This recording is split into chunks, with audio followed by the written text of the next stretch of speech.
हरे कृष्णा, राधे राधे दोस्तों। कैसे हैं आप सभी लोग। आशा करती हूँ कि आप सारे फ्रेंड्स बहुत ही ज़्यादा अच्छे होंगे। मैं भी बिल्कुल ठीक हूँ और आप सभी मित्रों का मेरे चैनल इंडियन ब्लॉग विद शिखा में बहुत बहुत स्वागत है। सो फ्रेंड्स, आज है सोमवार और मैं यहाँ पर बाबा की पूजा करने जा रही हूँ। तो बस बाबा का श्रृंगार स्नान होने वाला है, तो मुझे लगा क्यों ना आप सभी के साथ एक वीडियो शेयर करूँ, क्योंकि आप सभी लोगों के कमेंट भी आ रहे थे और कि हमें अपने घर के मंदिर में क्या शिवलिंग रखना चाहिए, या हम अपने घर के मंदिर में क्या जब शिवलिंग स्थापित करते हैं तो किस प्रकार से हमें करना चाहिए, कैसे इनकी स्थापना करनी चाहिए और क्या हमें शिव परिवार भी रखना चाहिए। क्योंकि बहुत सारे लोगों का ये जो है सवाल होता है कि क्या हमें जलहरी रखनी चाहिए, क्या हमें जो है नागराज विराजमान करके रखना चाहिए, क्या हमें नंदी भी रखना चाहिए, त्रिशूल रखना चाहिए, ये सारी चीज़ें हमें रखनी चाहिए शिवलिंग के साथ। तो इसी पर हम जानेंगे और क्या हमें शिव परिवार की व्यवस्था करनी चाहिए। तो इसी पर आज मैं ये वीडियो आप सभी के साथ शेयर करने जा रही हूँ, क्योंकि एक हमारी सब्सक्राइबर है जिनका कि नाम है खुशी सिंह। उनका यह सवाल आया था कि दीदी हमें बताइए कि क्या हमें अपने घर के मंदिर में जब हम शिवलिंग की स्थापना करते हैं तो क्या हमें शिव परिवार को भी रखना होता है। तो एक इस पर डिटेल से वीडियो बनाइएगा। तो मुझे लगा क्यों ना आप सभी लोग के भी ये सवाल होते हैं, तो इस पर मैं आप लोग के साथ शेयर करूं कि क्या हमें व्यवस्था अपने घर के मंदिर में रखनी चाहिए जब हम शिवलिंग विराजमान करते हैं। तो चलिए सबसे पहले ये जानते हैं क्या घर के मंदिर में हमें शिवलिंग स्थापित करना चाहिए।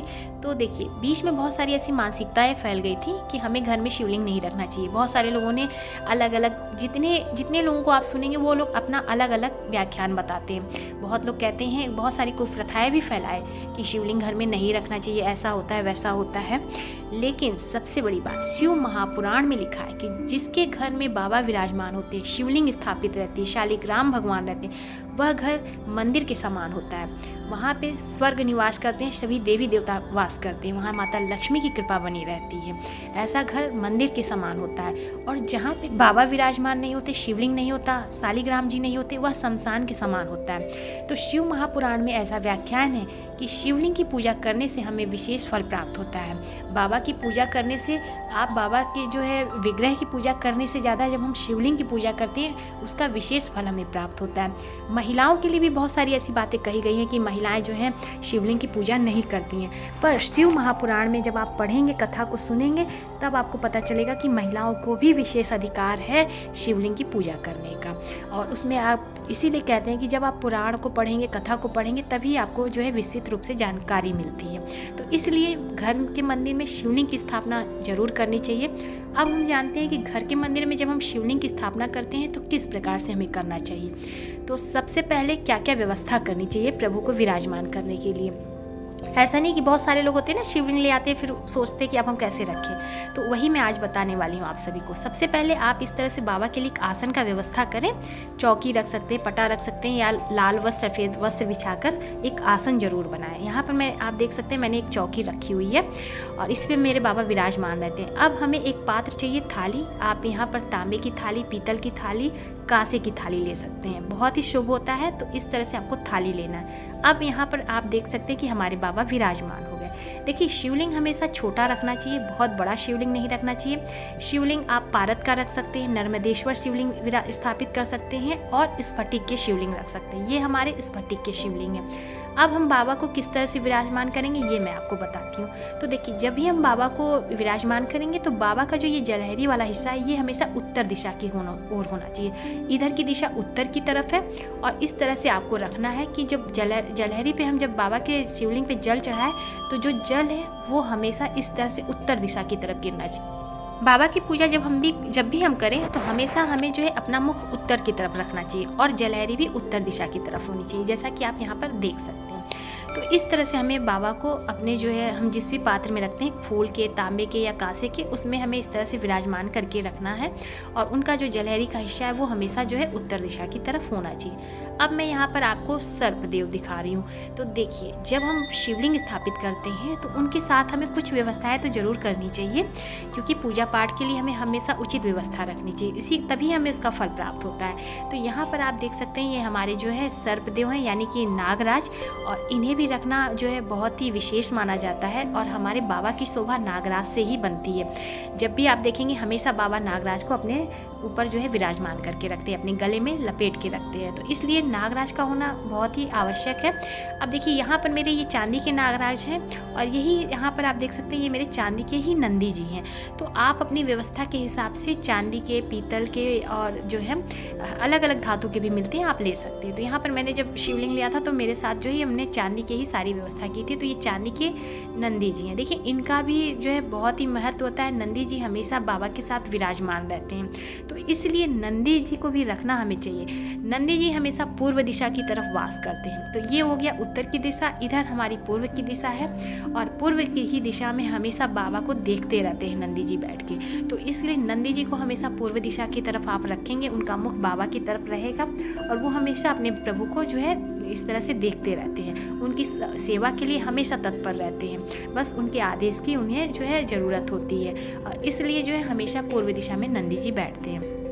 अब हमें चाहिए बाबा का त्रिशूल, क्योंकि बाबा का सबसे प्रिय शस्त्र जो है त्रिशूल है। तो त्रिशूल हमेशा हमें इस तरह से जो है पश्चिम दिशा में रखना है। तो ये दिशा हो गई पश्चिम दिशा में। तो इस तरह से हमें बाबा को उचित व्यवस्थित रूप से हमेशा विराजमान करके रखना चाहिए। अब यदि आपके पास गणेश जी हैं तो आपको गणेश जी हमेशा जो है दक्षिण दिशा में रखना है। यहाँ माता गौरी का निवास होता है, तो इस साइड में आपको जो है गणेश जी को विराजमान करना है और उत्तर यानी कि जो है हमेशा दक्षिण दिशा में गणेश जी रहते हैं, उत्तर दिशा में माता पार्वती रहती हैं। तो इस तरह से आपको विराजमान करना है। यहाँ पर मैं आपको दिखा दूँ तो ये मेरा चांदी का बेलपत्र है। आप इस तरह से एक बेलपत्र चांदी का जरूर से बनवा के रखें। ये जैसे कि यदि आपके पास बेलपत्र नहीं है तो आप चांदी के बेलपत्र जो है बाबा पे इस तरह से अर्पित कर सकते हैं, फिर से धुल के उन्हें चढ़ा सकते हैं। तो इस तरह से एक बेलपत्र हमेशा मैं रखती हूँ बाबा के पास। और ये सारी व्यवस्था मैं एक बार आपको दिखा दूँ तो कुछ इस प्रकार से हमें बाबा को अपने घर के मंदिर में विराजमान करना चाहिए। हमेशा देखिए शिव परिवार का होना बहुत ही विशेष होता है। तो वैसे तो यदि आपके पास ये सारी व्यवस्थाएं नहीं है, यदि आपके पास नंदी जी नहीं है, त्रिशूल नहीं है, सर्पदेव नहीं है, तो कोई बात नहीं, माँ गौरी नहीं है, क्योंकि शिवलिंग में स्वयं सभी देवी देवताओं का वास होता है। सर्व देवी देवता जो है प्रभु में वास करते हैं। तो इसलिए जो है शिवलिंग के लिए अगर आप व्यवस्था करना चाहते हैं तो वो मैंने आपको व्यवस्था बता दी। अब हम बाबा का स्नान कराएंगे और साथ में और भी जानकारियाँ मैं आप लोग के साथ शेयर करती जाऊंगी कि हमें किस तरह से जो है बाबा का अभिषेक करना चाहिए, किस प्रकार से हमें बाबा की पूजा करनी चाहिए। तो देखिए जब हम जल चढ़ाएंगे तो उत्तर दिशा की तरफ हमें बैठना है। हमारा जो मुख है वो उत्तर दिशा की तरफ होना चाहिए, क्योंकि बाबा की जो जलहरी है वो हमेशा उत्तर दिशा की तरफ होती है। तो इस प्रकार से हमें जो है बाबा के ऊपर जो है जल चढ़ाना चाहिए। अब आपको जब अपने घर के मंदिर में स्थापित करें तो सुंदर सा दिन देख लें, क्योंकि हर महीने जो है शिवरात्रि आती है। तो आप शिवरात्रि पे भी बाबा को स्थापित कर सकते हैं। सोमवार का दिन हो सकता है और या प्रदोष में आप बाबा को जो है जब प्रदोष पड़ता है तब आप बाबा को स्थापित कर सकते हैं अपने घर के मंदिर में। सुंदर सा शुभ दिन देखकर बाबा को आप अपने घर के मंदिर में विराजमान कर सकते हैं। फिर इस तरह से पंचामृत से जो है अभिषेक कर सकते हैं। देखिए बाबा की कभी भी प्राण प्रतिष्ठा नहीं की जाती है। शिवलिंग की और शालिग्राम जी की कभी प्राण प्रतिष्ठा नहीं की जाती है, वो स्वयं में ही प्रतिष्ठित होते हैं। बस आप बाबा की पूजा शुरू कर दें, उसी दिन से बाबा प्रतिष्ठित रहते हैं। सच्चे भाव से ले आइए, बाबा और शालिग्राम जी हमेशा प्रतिष्ठित रहते हैं। इन्हें कभी भी प्राण प्रतिष्ठा की आवश्यकता नहीं होती है।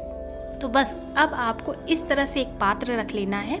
जैसा कि आप देख सकते हैं ये पीतल का भी हो सकता है, तांबे का भी आप रख सकते हैं और कांसे का भी रख सकते हैं। कांसा बहुत ही शुभ होता है तो आप कांसे का रख सकते हैं। ये मेरा पीतल का है, तो पीतल की थाली मैं इस तरह से रखती हूँ और इसके बाद मैं बाबा को उस पर विराजमान करके रखती हूँ।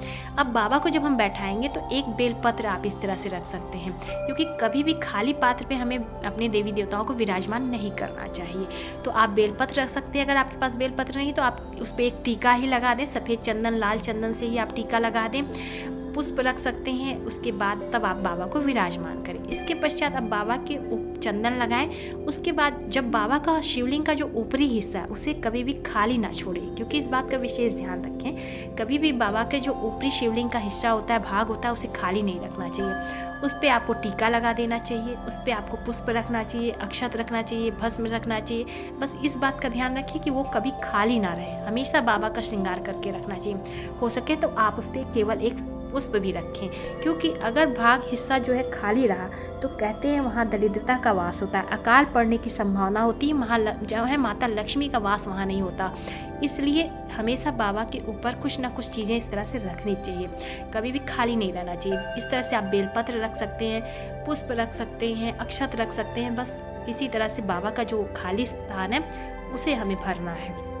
तो इस तरह से इसलिए बाबा का सुंदर सा श्रृंगार किया जाता है। बाबा को सफ़ेद पुष्प अति प्रिय हैं, तो हो सके तो सफ़ेद पुष्प से बाबा का श्रृंगार करें। तो बस इस तरह से आपको अपने घर के मंदिर में प्रतिदिन की पूजा करनी चाहिए। वैसे तो मैंने आप लोगों के साथ कई बार जो है शिवलिंग की पूजा शेयर की है, तो आप देख सकते हैं। यहाँ अब मैं आपको दिखा दूँ, इसका होना भी आवश्यक है। ये एक स्टैंड है, इसे पानी वाला स्टैंड भी कहते हैं और जलहरी भी कहते हैं, जलाधारी भी कहते हैं, क्योंकि इससे निरंतर जलधारा प्रभु के ऊपर गिरती रहती है। बाबा हमेशा जल में ही जो है वास करते हैं, बाबा को हमेशा जल अति प्रिय है, तो इसलिए जलाधारी का होना भी विशेष महत्व रखता है। तो इस तरह का स्टैंड आपको मार्केट में मिल जाएगा। इसमें हमें इस तरह से जल भर लेना है और इसके नीचे एक हमें इस तरह से डोरी लगा के रखनी है, जिससे कि इस पर जो है जल की जो धारा है वो बहुत ही निरंतर धीमे धीमे से गिरती रहती है। तो इसकी जो बूंद है वो बहुत ही आराम से एक एक बूंद करके गिरती रहती है और प्रभु के ऊपर इस तरह से जल की धारा हमेशा बनी रहती है। क्योंकि जब ये रहता है तो बाबा का जो ऊपरी का भाग होता है शिवलिंग का, वो कभी खाली नहीं होता है। इससे हमारे बाबा का जो है स्नान भी होता रहता है, बाबा अति प्रसन्न रहते हैं और बाबा को जल अति प्रिय है, इसलिए जलाधारी का लगाना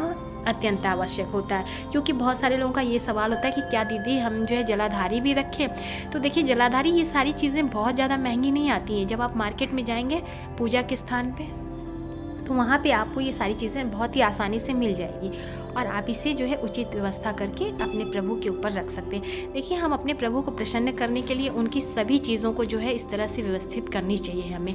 तो जो उन्हें प्रिय, जैसे कि हम अपने जो जिनसे हम ज़्यादा प्यार करते हैं, जिनकी ज़्यादा हमें चिंता रहती है, तो उनकी हम सारी व्यवस्थाएँ देखते हैं। उसी तरह से हमें अपने देवी देवताओं की भी व्यवस्था उचित व्यवस्था करके रखनी चाहिए। तो बस इस तरह से बाबा को अति प्रिय चीज़ें उनके पास हमेशा रखनी चाहिए। हमारे जो भी देवी देवता होते हैं, उनकी जो प्रिय चीज़ें होती हैं उन्हें रखने से हमें संतुष्टि मिलती है। हमारे बाबा भी प्रसन्न रहते हैं, हमारे सभी देवी देवता प्रसन्न होते हैं। तो बस इस तरह से जब हम अपने घर के मंदिर में शिवलिंग की स्थापना करते हैं, तो हमें जो है इस बात का विशेष ध्यान देना चाहिए कि हमें उचित व्यवस्था रखनी चाहिए। अब देखिए, शिव परिवार की बात करते हैं। तो देखिए, अगर आप शिव परिवार इस तरह से रखना चाहते हैं तो आप इस तरह से भी रख सकते हैं विग्रह।